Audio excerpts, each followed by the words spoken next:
सरहदी जिला राजौरी में 1 जनवरी 2023 को आम लोगों की हलाकतों के खिलाफ जम्मू कश्मीर के साथ साथ पूरे मुल्क में एहतजाज किया गया। वहीं भारतीय जनता पार्टी को भी कई सियासी जमातों की तरफ से तनकीद का निशाना बनाया गया कि भारतीय जनता पार्टी अब नाकाम हुई है जम्मू कश्मीर में आम लोगों की जायदाद को और जान माल को तहफ़्फ़ुज़ करने में नाकाम हुई है। मेरे साथ इस वक्त मौजूद है भारतीय जनता पार्टी के सीनियर लीडर अभिजीत सिंह जसरोटिया जी, जिनसे हम बात करेंगे। जिस तरह से हलाकतें हुई है आम लोगों को, पहले टारगेट किलिंग वादी कश्मीर में और अब जम्मू खत्े में, क्या अमन और शांति नहीं लौट पाई है जम्मू कश्मीर में 5 अगस्त 2019 के फैसलों के बाद? देखिए, सबसे पहले तो जिन परिवारों ने अपने सगे-संबंधी खो दिए हैं, जो बच्चे यहाँ से चले गए उनका दुःख हम जितना मर्ज़ी चाहे लेकिन बाँट नहीं सकते। वो उन्हीं परिवारों को दुःख है जिनको है ही है। लेकिन एक चीज़ हम भी समझ सकते हैं कि हमारी दुर्भाग्य ये है कि हमारा जो एक हमसाया है वो एक ऐसा नापाक मुल्क है जो ना तो कभी खुद चैन से बैठता है, ना किसी को बैठने देता है। इनके चलते हुए षड्यंत्रों के कहीं न कहीं ये इक्के-दुक्के इंसिडेंट्स करने में कामयाब हो जाता है। रही बात जहाँ तक आपने टेररिज़्म की बात की और अगर मैं पूरी का पूरा डाटा उठाकर देखता हूँ पिछले 6 महीनों का या साल का, तो 168% जो है वो कमी आई है टेररिस्ट रिलेटिंग इंसिडेंट में और पत्थरबाज़ी आज होती नहीं है।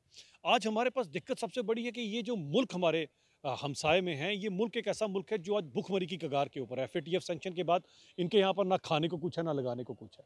अभी आप एक चीज़ देखिए कि 7 बजे के साथ ये मुल्क पूरे का पूरा बंद हो जाता है कि इनके पास बिजली नहीं है कि 7 बजे के बाद अपने लोगों को बिजली दे सके। लेकिन टेररिस्ट हैं इनके पास, जो ये यहाँ बेचकर कहीं न कहीं अपने अवाम को भी बेवकूफ़ बनाने में आईएसआई और पाकिस्तान आर्मी कामयाब होती है। उनका ध्यान भंग करने के लिए ये किसी भी हद तक जा सकते हैं। लेकिन इनको भी हम जो है सबक वक़्तन-फ़वक़्तन सिखाते ही हैं।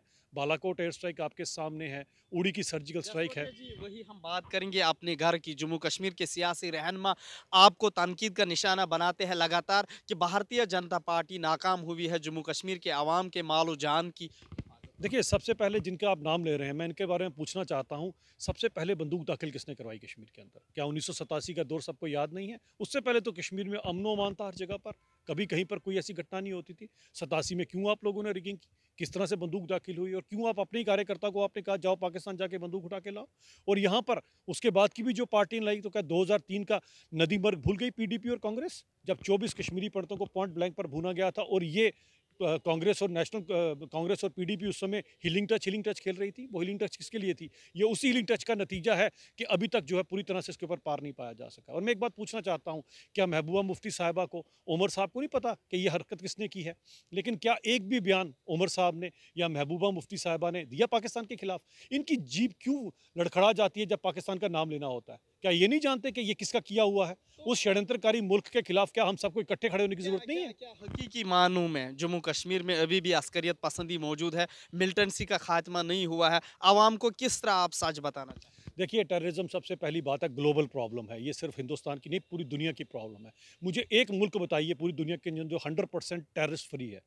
अगर अमेरिका जैसा कंट्री जिसका हमसाया कोई भी नापाक मुल्क पाकिस्तान जैसा या चीन जैसा नहीं है, वहाँ पर अगर ट्विन टावर में लोग जहाज़ लेके घुस सकते हैं, तो आप किस मुल्क को 100% टेररिस्ट फ्री समझ सकते हैं?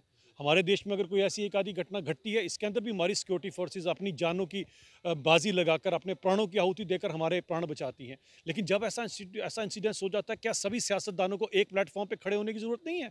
क्या इनको नहीं चाहिए कि उस पाकिस्तान, उस नापाक मुल्क के खिलाफ जसरोटिया जी, बयान दें? हर एक तबके के लोगों ने एहतजाज भी किया, मजम्मत भी की इस हमले की। जो भी सिविलियन वहां पे मारे गए उनके साथ एक इजहारी यकजहती भी की गई, लेकिन कुछ सियासी लीडर इस पर सियासत कर रहे हैं। बिल्कुल कर रहे हैं। अभी आप थोड़ी देर पहले के महबूबा मुफ्ती साहिबा के बयान सुनिए, उन्होंने किस तरह से बोल दिया और हिंदू मुसलमान की बात करना शुरू होगी कि भारतीय जनता पार्टी हिंदू मुसलमान करती है। को क्या 2008 महबूबा मुफ्ती साहिबा भूल गई?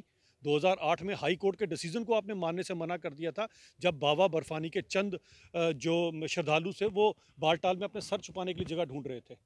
आपने सब आपकी सियासत चलती होगी हिंदू मुसलमान के ऊपर। हमारे लिए तो हिंदू मुसलमान हमारी दो आंखों की तरह है। लेकिन महबूबा मुफ्ती साहिबा की पार्टी जिस तरह से बनिहाल से भी सिकुड़ कर अब बिजबहड़ा तक रह गई है, उनके लिए सिवाय इस तरह के बयान देने के और कोई नहीं उनके पास बचा हुआ। जी, जी।